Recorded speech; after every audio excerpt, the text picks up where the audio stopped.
Good afternoon. Statistics from the American Academy of Allergy, Asthma, and Immunology show that approximately 8% of children suffer from food allergies. While 8% seems like such a small number, in reality that means nearly 6 million children are suffering every day.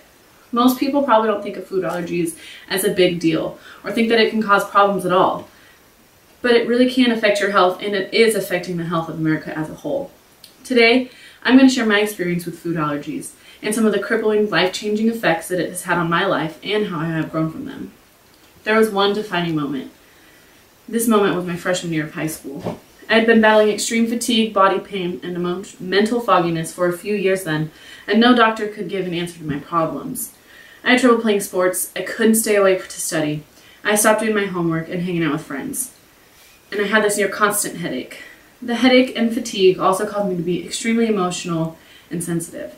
Every day I would come home from school, put on my pajamas, and fall asleep on the couch. But one day in particular, I realized I was not healthy and that my life was slowly falling apart.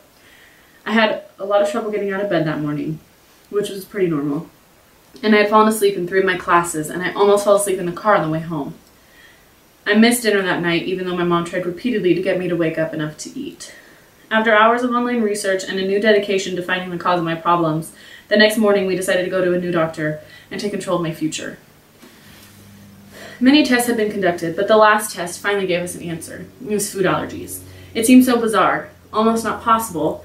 How could food be causing all of these problems? It's something we eat every day and something that is a huge part of my life being an Italian, and it just was almost a nightmare. I mean, at least we had an answer, but there was this whole new aspect of my life that I had to think about that I didn't have to think about the day before.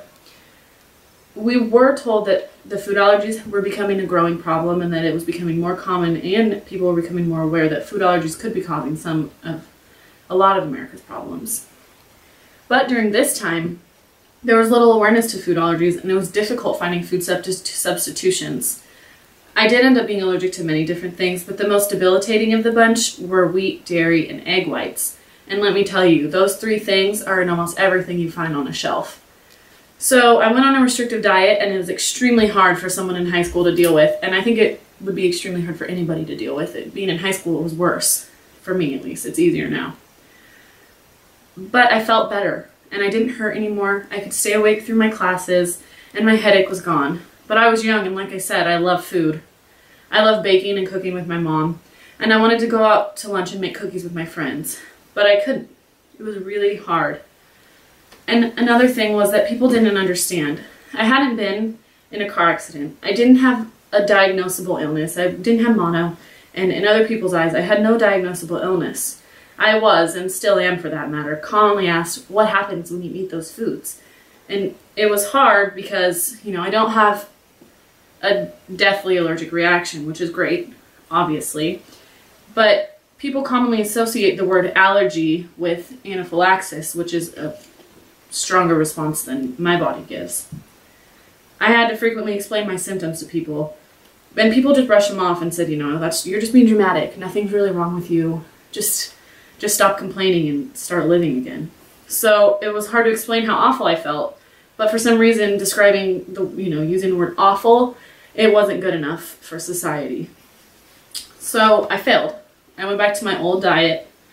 And I guess I was slightly in denial because, like I said, I still couldn't believe that food could be causing all of these problems.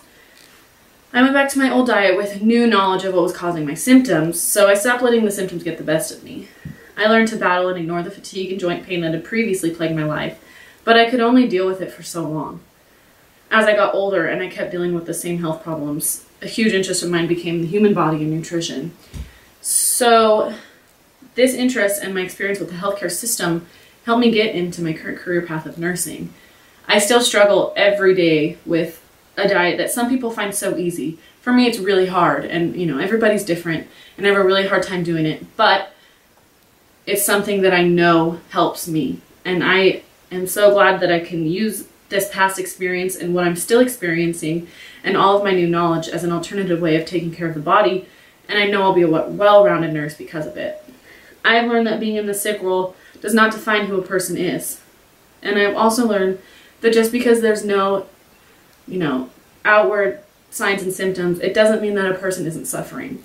My compassion and empathy for others' expressed pain has definitely grown. Today, food allergies and food sensitivities are much more accepted and very commonly known. Food allergies are being studied as the cause of some very well-known diseases, such as arthritis and fibromyalgia. Food allergies can also contribute to seasonal allergies, psoriasis, all sorts of skin problems, and it's associated with IBS and a lot of other autoimmune problems and stomach problems. So in conclusion, food allergies have caused me to suffer throughout my life, yet they have changed who I am and where I am today. Thank you for your time and for your compassion. Have a great day.